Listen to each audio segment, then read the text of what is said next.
What's up guys, and welcome to the channel. It's Joanna here, founder and CEO of Supwell. Today we are doing another running shoe foam breakdown video. This time we're doing it for Adidas, the 3 stripes, looking at all of their core running shoe foams.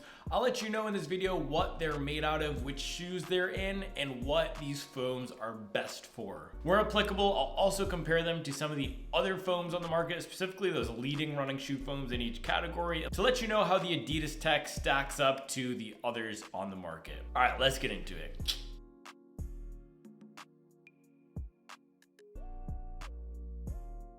So first up, we got Adidas's Lightstrike foam. Now, I'm holding the Adizero SL here, which if you watch this channel, you know this is one of my favorite daily trainer running shoes right now. And the Adizero SL uses that Lightstrike foam. And the Lightstrike foam is that straight down the center of the plate, tried and true classic EVA foam.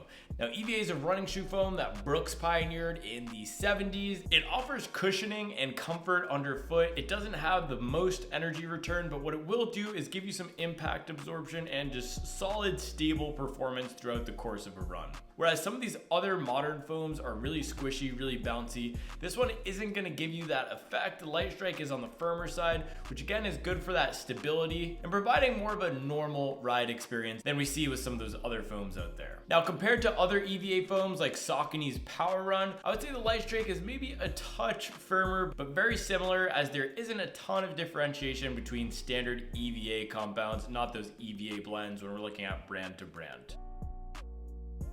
All right, next up we have the Lightstrike 2.0 foam. So that's gonna be the same thing that we see in the Adizero SL here. It's that EVA compound, but it's a new formulation for Lightstrike 2.0. So they've softened it up a bit. It's possible that it's a different blend. Maybe they've added some other polymers in there, but it's still gonna be that EVA that gives you that firm and reliable ride. Now, this Lightstrike 2.0 is used in the Boston 12. It's on that bottom layer, and the reason why they're using Lightstrike in there, or Lightstrike 2.0 instead of a full bed of Lightstrike Pro, is because Lightstrike is gonna add more stability, specifically to that heel area. So when you land on that heel, there's a nice stable platform without it being too squishy like we can see from Piba or other super foams. All right, next up we have Lightstrike Pro. Now, this is Adidas's top tier marathon racing foam.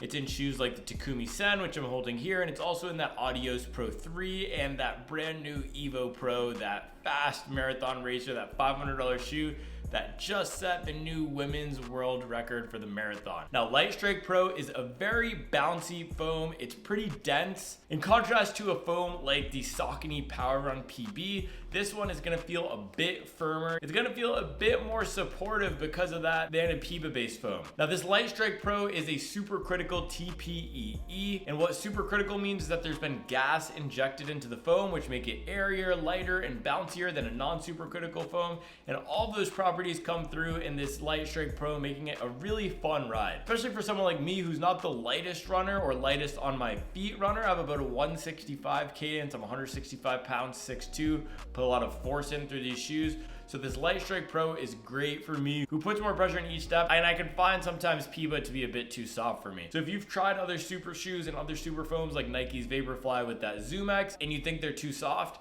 then you might find that this Lightstrike Pro foam is a good choice for you.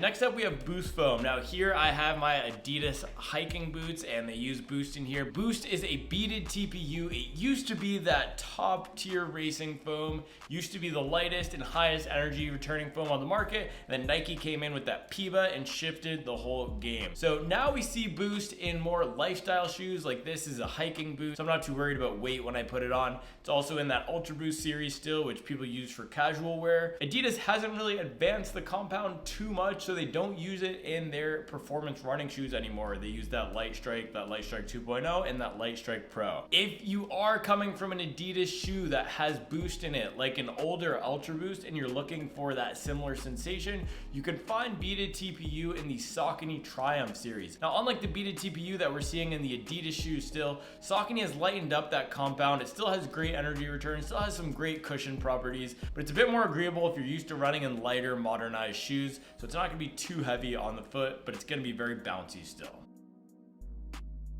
All right, guys, last we have Lightmotion. Now, Lightmotion is Adidas's bottom tier running shoe foam. It's in shoes like the Duramo SL, which is a derivative of the Adizero SL. It takes a lot of these same elements and just strips them down, simplifies it, and instead of using Lightstrike, it uses Lightmotion. Now, I don't have the exact details of what Lightmotion is, but I'm going to guess that it's an EVA, a very basic EVA foam. Most entry-level running shoes have a basic EVA foam in there. It's gonna be on the firmer side. It's not gonna be great if you're running a ton of mileage. Shoes like this are really designed for people who want a walking shoe or want a shoe that they can go to the gym in, maybe run a mile on the treadmill for warm up, but it's not going to give you that cushioned marathon training shoe type of performance like you'd get out of Lightstrike and the Adizero SL. All right, guys, so there you have it. That is the breakdown of all of those top Adidas running shoe foams. As always, thank you for watching. Thank you for liking and subscribing, and I'll make sure to keep you up to date on the latest and greatest in the world of performance running.